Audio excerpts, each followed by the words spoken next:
मौलाना हाँ फजल जी, रहमान ने फिर ऐलान कर दिया है, उन्होंने कहा जी कि ये हम मार्च में मार्च करेंगे। मार्च में मार्च, ये तय, ये मार्च पिछले मार्च में होनी थी वैसे, माशाल्लाह साल लंघ गया है और अब दोबारा मार्च होगी। तो इसके ऊपर आप लोगों के क्विक कमेंट हो जाए।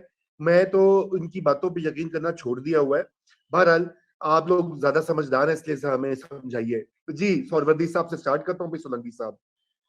मेरा ख्याल है पाकिस्तान का बच्चा बच्चा मार्च की बात कर रहा है कि मार्च में मार्च होना है।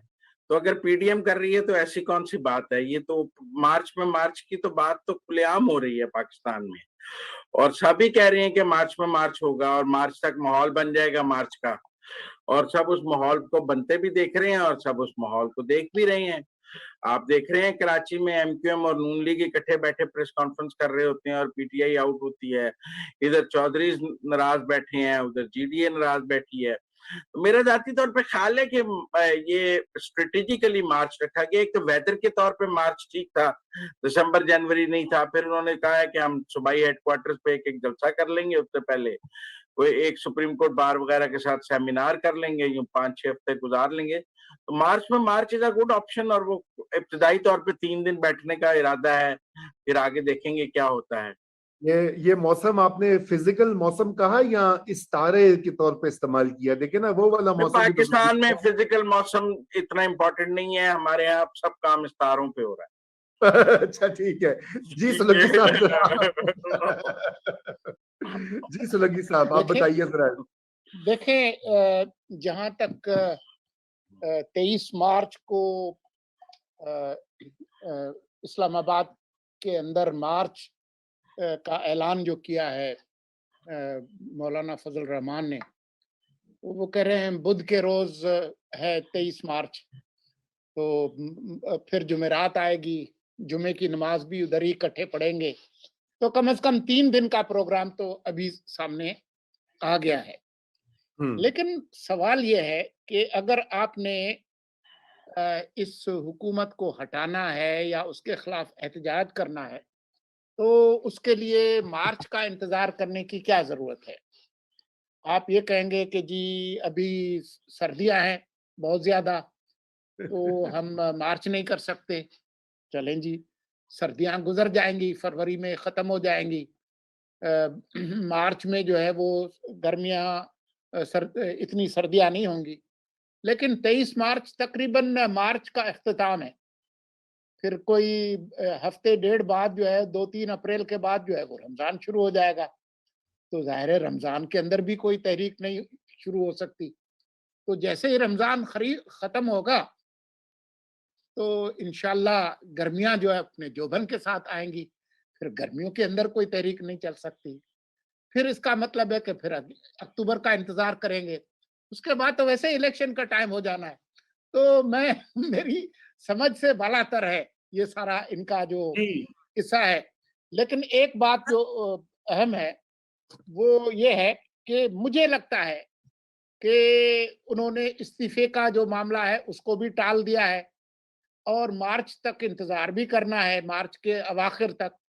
तो कोई लगता यह है कि किसी को कोई आसरा उम्मीद है कि इस मार्च से पहले कोई क्विक मार्च हो सकता है, कोई जोड़ तोड़ जो पाकिस्तान के अंदर होती रहती है, तो उसके लिए कोई जिसको टाइम बाइंग कहते हैं, मुझे तो ऐसा ही लगता है। जी टाइम बाइंग है बिल्कुल। और देखिए ये मार्च 23 2022 तो बिल्कुल एक बेकार किस्म का टाइम है। उसकी वजह यह है कि ये तो इलेक्शन ईयर स्टार्ट हो जाएगा, उसके एक दो महीने के बाद इलेक्शन का जो साल होता है उसमें सारी तैयारियां वारियां होती हैं। क्योंकि जो इलेक्शन हुए थे वो जुलाई 2018 में हुए थे। यकीनन आइन ये कहता है कि आपने वो 5 साल की मुद्दत जो है वो जो ही खत्म होती है उसके आगे कुछ एक पीरियड है 30 से 90 दिन का, उसमें अपने इंतखाबात कराने। ये मामला जो है ना डंग टपाओ। मैं आपको बताऊं कि असल बात ये कि जो जो इशारा है ना इस्लामाबाद से पिंडी की जो हाईवे है ना, आप सोलंकी साहब रोज ही मेरे ख्याल से ट्रेवल करते होंगे, उसके ऊपर वो सिग्नल फ्री बनी थी, लेकिन कहीं कहीं उस पर इशारे भी लगे हुए हैं। वहां पे बत्ती रेड ही है, वो ग्रीन आपकी तरह की शर्ट की नहीं हुई। इसलिए ये सारी जो मार्च की तैयारियां, धमकियां, ये सब कुछ, ये मामला एक मैं आपको ये बता दूं और दूसरी मैं आपको एक ये भी बता दूं जो मेरा तज्जिया है, जारी बात है, मालूमात तो इस तरह की नहीं मिलती कि मेरे ख्याल से कोई बड़ी तब्दीली भी नहीं होने वाली, इसी तनख्वाह पे सबको गुजारा करवाया जाएगा। ये बातें इधर ऑपोजिशन को कुछ कह दिया और दूसरी पार्टी को कुछ और कह दिया, इमरान खान को कुछ और कह दिया, ये काम इसी तरह ही चलेगा अगले साल के आखिर तक।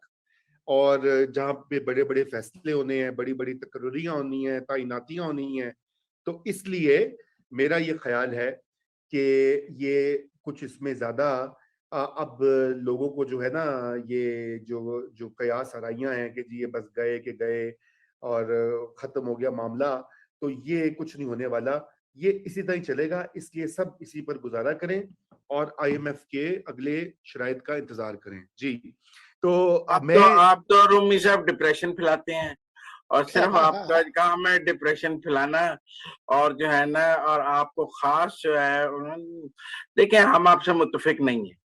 अच्छा, और ऑन एयर लाइव कह रहे हैं कि हम आपसे मुत्तफिक नहीं है, ठीक है ना, क्योंकि हमें तो ये समझ है कि अगर सूरत हाल ऐसी, दो में से एक ने तो घर जाना ही जाना है, तो ठीक है ना, या तो आप हमें कहें कि दोनों बच रहे हैं, या कहें दोनों में से एक घर जा रहा है। तो अगर एक ने घर जाना है तो उसके लिए टॉस होगा, कुरानंदाजी होगी, या जो ताकतवर है वो कमजोर को घर भेज देगा, उसका भी कोई तरीका तो होगा ना। तो हम आपसे मुत्तफिक नहीं है, हम ये आपको यहाँ कह रहे हैं कि इसी तनख्वाह पर काम अगर सबने करना है तो किसी की तनख्वाह तो बंद होनी है, किसी ने तो पेंशन पे जाना है। जी, आपका एतराज जो है वो नोट कर लिया गया है। हाँ, ठीक है ना, ठीक है ना। तो फिर आप जो कहते हैं ना सब ने इसी तनख्वाह पे जाना है, नहीं भाई, फिर किसी ने पेंशन पे भी जाना। चलिए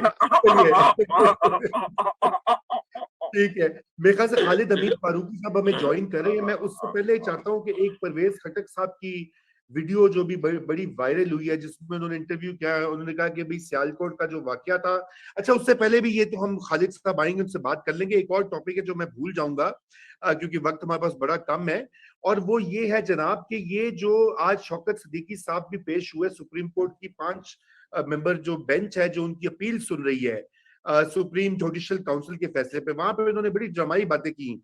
अदालत ने उनसे सवाल पूछा कि आपने इतनी देर से क्यों कंप्लेंट फाइल की, अगर आपके घर में कोई आपके पास कोई आए थे वर्दी वाले आपको डराने धमकाने की, तो आपने एक महीना क्यों लगा दिया, आपने पहले क्यों नहीं बताया, वगैरह वगैरह।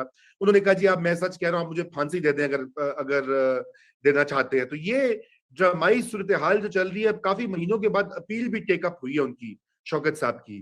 तो इसके बारे में मैं चाहता हूं आप लोग एक क्विक कमेंट कर दें इससे पहले कि खालिद साहब हमें ज्वाइन करें। जी, आपसे आगाज करता हूं। आपने देखा है मुजम्मिल साहब खबरें? जी मैंने देखा है, मैंने इसको देखा है। देखिए सच बोलने पे तो कोई लिमिटेशन का लॉ नहीं है ना।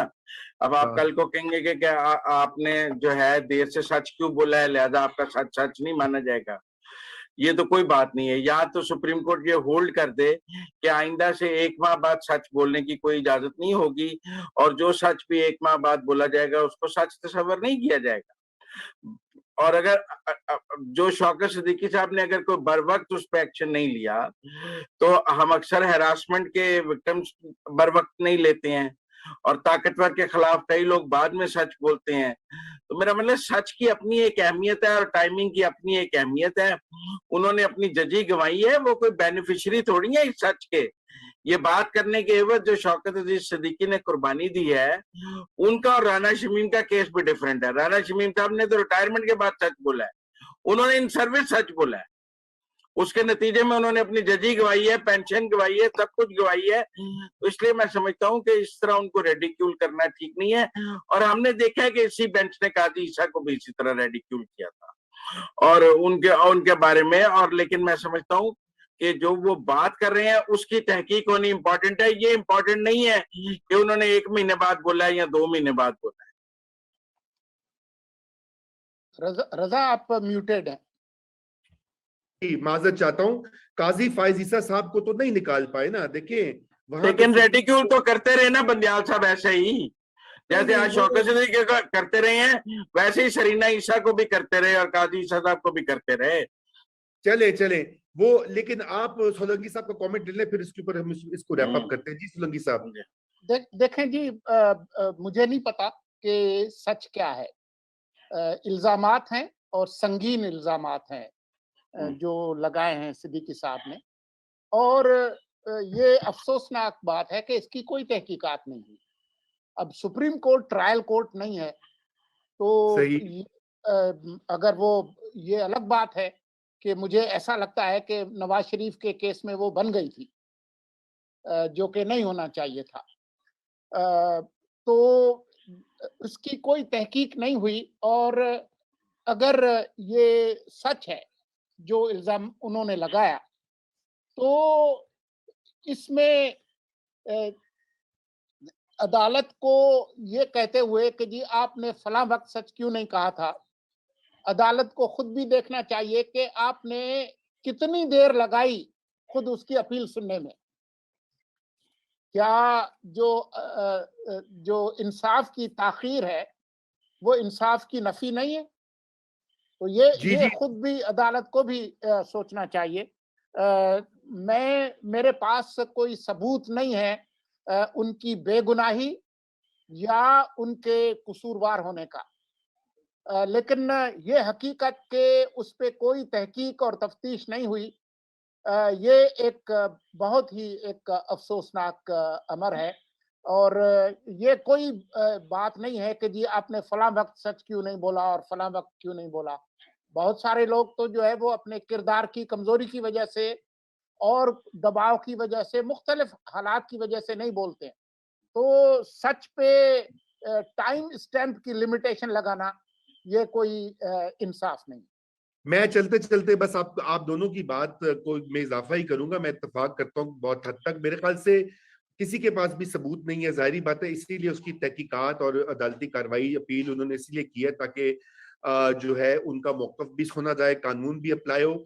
मेरे ख्याल से जिस उजलत से सुप्रीम जुडिशल काउंसिल जैसे आला तरीन इदारे ने शौकत सिद्दीकी साहब का केस हैंडल किया, जिस तरह से, क्योंकि ये वो अदालतें हैं जहां पे सुप्रीम कोर्ट ऑफ पाकिस्तान में इस वक्त 51,000 के करीब जो है केसेस ज़ेरे इल्तवा हैं। पाकिस्तान में 22 लाख केसेस जो हैं वो कोर्ट्स में पेंडिंग है, और अगर वो इतनी सूरत और उजलत बाकी केसेस में भी दिखा दे तो क्या ही मुल्क में इंसाफ का बोल बाला हो जाए, और क्या ही अच्छा हो कि हम सब भी गए सुभान अल्लाह यहाँ पे हालात बदल गए हैं। लेकिन जहां पर उनको करना होता है टाइम पे, छुट्टी के दिन भी कर लेते हैं, रात को भी कोर्ट्स कर लेते हैं। जस्टिस इफ्तिखार चौधरी तो रात को फैसले सुनाते थे, 10 बजे रात के, 11 बजे रात के, मतलब आउटसाइड कोर्ट टाइमिंग्स, जो चाहे आपका हुस्ने करिश्मा साज करे,